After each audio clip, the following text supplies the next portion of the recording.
ඉරුවන් සරණයි ආයුබෝවන් කියලා ප්‍රාර්ථනා කරනවා සියලු දෙනාටම. ඉතින් FEI කොම් ඉන්ඩිකේටර් එක භාවිතා කරලා ඊටාම සාර්ථකව ට්‍රේඩ් කරන්න පුළුවන් තවත් එක ක්‍රමයක් සම්බන්ධයෙන් තමයි අද දවසේ අපි ඔබට කියලා දෙන්න අදහස් කරන්නේ. ඉතින් ඒ සඳහා ඔබට භාවිතා කරන්න පුළුවන් FEI කොම් ඉන්ඩිකේටර් එක එහෙමත් නැත්නම් කලින් තිබ්බ FGI කෝ කියන ඉන්ඩිකේටර් එකත් භාවිතා කරන්න පුළුවන්. ඉතින් අපි FEI කොම් ඉන්ඩිකේටර් එකේ සෙටින්ග්ස් වලට ගිහිල්ලා අපි මේ සඳහා ඇක්ටිවේට් කරගත යුතුයි price extreme zones කියන එක යටතේ තියෙන show main price extreme zones, show sub price extreme zones කියන දෙක ඇක්ටිවේට් කරගත යුතුයි. ඊට පස්සේ signal option 4 කියන එක යටතට ඇවිල්ලා show buy sell opportunities කියන එක ඇක්ටිවේට් කරගන්න අවශ්‍යයි. ඉතින් එහෙම ඇක්ටිවේට් කරගත්තාම ඔබට පේනවා chart එකේ extreme zones දෙක ප්‍රදර්ශනය වෙනවා. cloud දෙකක් වගේ ඊට අමතරව buy sell signal ප්‍රදර්ශනය වෙනවා. ඔබට තවත් සාර්ථකව ට්‍රේඩ් කරන්න FEI කොම් ඉන්ඩිකේටර් එකේ divergence ඇක්ටිවේට් කරගන්නත් පුළුවන්කම තියෙනවා. ඉතින් ඊට අමතරව අවශ්‍ය නම් ට්‍රෙන්ඩ් එක ඇක්ටිවේට් කරගන්නත් පුළුවන්. නමුත් ඒක අත්‍යවශ්‍ය නැහැ මේ ක්‍රමයට.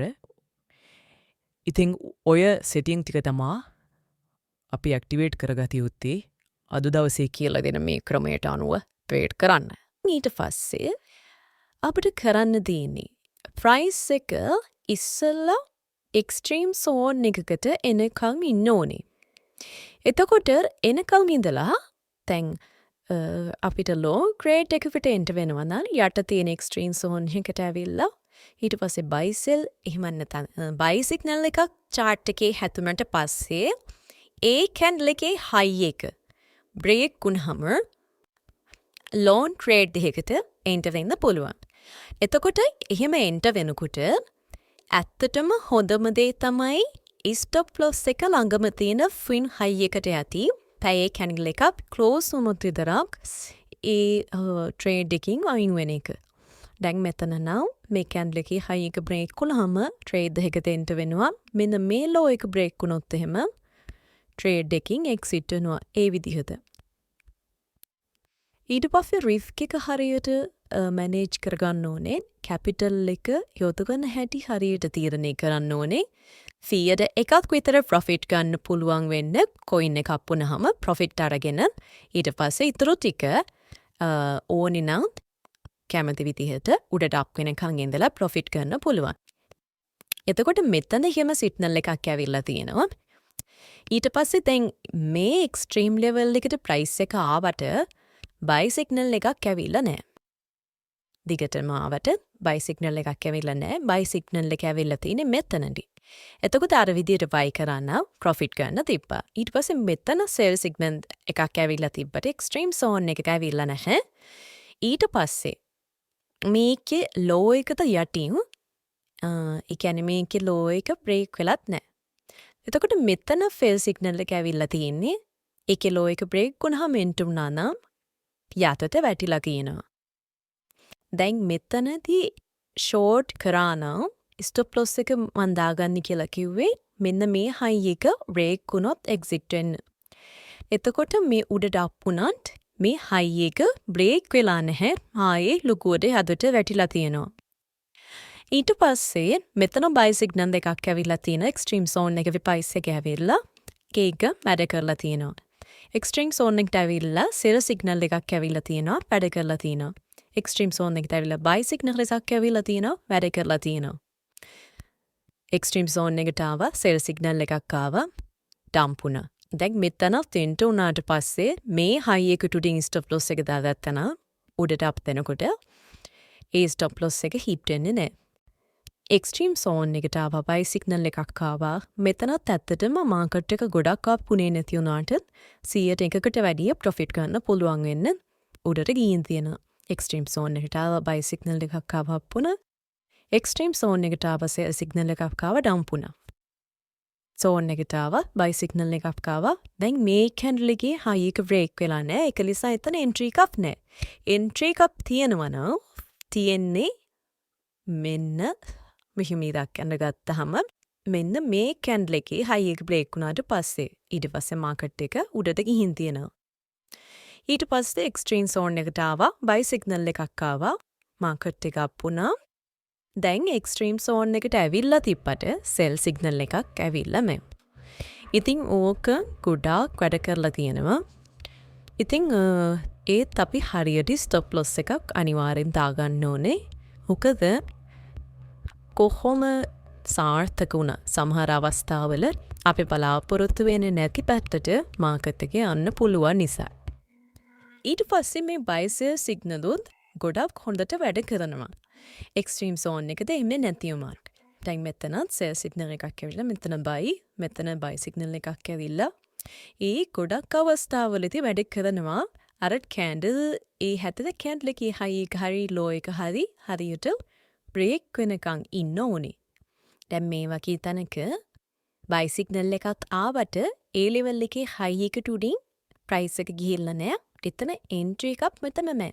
අයි සිග්නල් එක පෙන්නුවට. ඉතින් ගොඩක්ම හොඳයි සෝන් එකකට එනකම්ම ඉන්නවනම් ඊට පස්සේ තවත් අනතුරුදායක ගතිය අඩු කරගන්න පුළුවන්. මේ සෝන් එකකට ඇවිල්ලා FGI සාමාන්‍ය කියන්නේ FGI 3.0 ඉන්ඩිකේටර් එකේ ඩයිවර්ජන්ස් එකකුත් පෙන්නලා ඊට පස්සේ බයි සිග්නල් එකක් හැදෙනවා නම් එහෙමත් නැත්තම් ෂෝට් කරන්න නම් සෝන් එකට ඇවිල්ලා අපිට ඩයිවර්ජන්ස් එකක් පෙන්වන්නත් ඕනේ. ඊට පස්සේ සෙල් සිග්නල් එකක් ඉන්නත් ඕනේ. එතකොට ඩයිවර්ජන්ස් එක පැයි chart එකේ හැරි විනාඩි 15 හරි හැදුනත් ට්‍රේඩ් එකකටත් එන්ට්‍රි ගන්න අවස්ථාවක් පී. ඉතින් ඕක එක ක්‍රමයක් මම ගොඩක් ට්‍රේඩ් කරන. ඉතින් මෙතන අර ෆෙල් සිග්නල් එක හරි බයි සිග්නල් එක හරි එනකොට මාකට් එක ටිකක් ෆ්‍රැඩික්කුව යටට ගිහිල්ලා තියෙන්න පුළුවන්. එක්කෝ බයි සිග්නල් එක එනකොට ගොඩක් අප් වෙලා තියෙන්න පුළුවන්. සෙල් සිග්නල් එක එනකොට පොඩක් ඩවුන් වෙලා තියෙන්නත් පුළුවන්.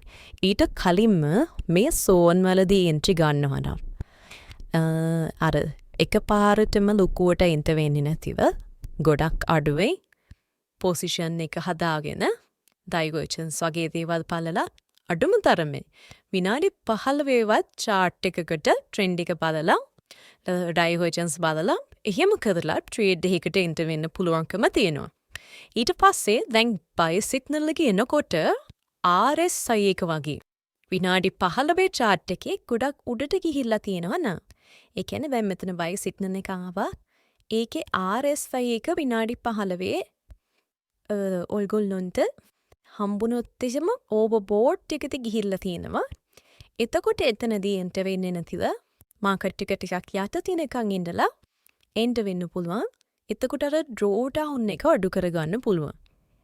ඒ විදිහට අර එකම ටයිම් ෆ්‍රේම් එකක් බලන්න නැතුව පැය එන්ටර් වුණාට තය 4 රෙසිස්ටන්ට් එකකද තියෙන්නේ විනාඩි 15 RSI එක කොහෙද තියෙන්නේ වගේ සාමාන්‍යයෙන් බලන කරුණු හරියට බලලා එන්ටර් වෙනොත් ට්‍රේඩ් ලොස් වෙන එක හොඳටම නවත්ත ගන්න පුළුවන්කම තියෙනවා. ඉතින් අර ඉවසීම නැතුව මේ අතර මැදදී ට්‍රේඩ් වලට එන්ටර් වෙන්න එපා. ලෝන් කරනවා නම් යට සෝන් එකකට එනකන් ඉන්න, ෂෝට් කරනවා නම් උඩ සෝන් එකකට යනකන් ඉන්න. ඒ අතර මැදදීත් හරියට එන්ට නොවී ඉන්නම නම් ට්‍රේඩ් ගොඩක්ම වින් කරන්න පුළුවන්කම තියෙනවා. දැන් මේ හරියේදී ෂෝට් කරන්න ගියා නම් හරි.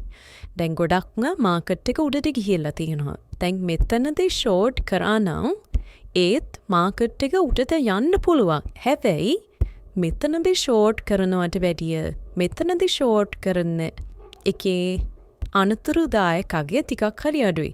එතකොට මෙතනදී ෂෝට් කරන්න ගිහිල්ලා සල්ලි නැති කරගන්න තියෙන ඊට කඩට වැඩිය මෙතනදී ෂෝට් කරන්න ගිහිල්ලා සල්ලි නැති කරගන්න තියෙන ඉඩකඩ අඩුයි. ඒ කියන්නේ මෙතනදී මාකට් එක අනිවාර්යෙන් යටට ඩම්ප් වෙනවා කියන එක නෙවෙයි. මෙතනදී අර ඉඩකඩ වැඩි මාකට් එක යට දෙන්න. ඉතින් තව සෙල් සිග්නල්, ඩයිවර්ජන්, ඊට පස්සේ ට්‍රෙන්ඩ් එක, බෙයරිෂ් වෙනවා මේ සේරම තියෙනවා නම් එතකොට තවත් ඉඩකඩ වැඩි. එතකොට අර කාටවත්ම 100% කියන්න බැහැ මාකට් එක උඩටද පහළටද යන්නේ කියලා. නමුත් අපිට අර හඩවියට ට්‍රේඩ් වලට ඉන්ට වෙන්න හොඳ අවස්ථා හොයාගන්න පුළුවන්. ගොඩක් ඉවසීමෙන් හරි තැනකට ප්‍රයිස් එක එනකම් ඉන්නවනම්. ඉතින් ඔය දේවල් ගොඩක් කට්ටිය දන්න දේවල්. නමුත් ඕක එක ක්‍රමයක්. FGI එක පාවිච්චි කරලා ට්‍රේඩ් කරන. ඊට පස්සේ දැන් මේ එක්ස්ට්‍රීම් සෝන් ටය 4 ඩේලි වගේ chart වලත් ගොඩක් ප්‍රයිස් ඇක්ෂන් එකට ප්‍රතිචාර දක්වනවා. ඒ කියන්නේ දැන් පැය ලෙවල් එකේ පිටාවිල්ලා තියෙනවට වැඩිය පැය 4 ලෙවල් එකේ පිටාවිල්ලා තියෙනවනම් ඒකේ ශක්තිමත්භාවය වැඩි. මාකට් එක අනිත් පැත්තට යන්න තියෙන ඉඩකට වැඩි. මොකද ඒ වර ලොකු ටයිම් ෆ්‍රේම් නිසා. ඉතින් විනාඩි 15ට විනාඩි 5ට වගේ එනකොට ඒ ප්‍රතිචාර දක්වන්න පුළුවන්. නමුත් ඒ වගේ ශක්තිමත්භාවය ආවට වැඩිය ගොඩක් අඩු වෙන්න පුළුවන්. ඉතින් ඒකින් අදහස් වෙන්නේ නැහැ ඒ ටයිම් ෆ්‍රේම් වල ට්‍රේඩ් කරන්න බෑ කියලා. ඒ වගේ ට්‍රේඩ් කරනවා නම් හරියට අර තමම රිස්ක් එකක් ගන්න නැහැටි. තමන්ගේ කැපිටල් එක ඒ ට්‍රේඩ් වලට දාන හැටි වගේ දේවල් හරියට සැලසුම් කරගෙන කරන්න ඕනේ. ඇත්තටම අත්දැකීම් ලැබි කට්ටිය නම් ඒ වගේ ටයිම් ෆ්‍රේම් වලට යන්නේ නැතුව ඉන්න. ඊට පස්සේ ගොඩාක් ට්‍රේඩ් ලොස් වෙලා තියෙන කට්ටිය ඒ වගේ ටයිම් ෆ්‍රේම් වලට යන්නම එපා. ඕක එක ක්‍රමයක්. ඊට පස්සේ තව එක මම දැන් මේ ක්‍රමය මම ගොඩක් පාවිච්චි කරනවා. ඊට පස්සේ තය 4 chart එකේ දැන් තය 4 ඔයගොල්ලන්ට පේන නැති මේ සෝනි වලට කොච්චර ප්‍රයිස් එක හොඳට වැඩ කරලා තියනවද කියන කරුණු. ඉතින් මං අර කලින් කියපු ක්‍රමේ පැය 4ත් ඕනනම් ඔයගොල්ලොන් ගස් හදා බලන්න පුළුවන්.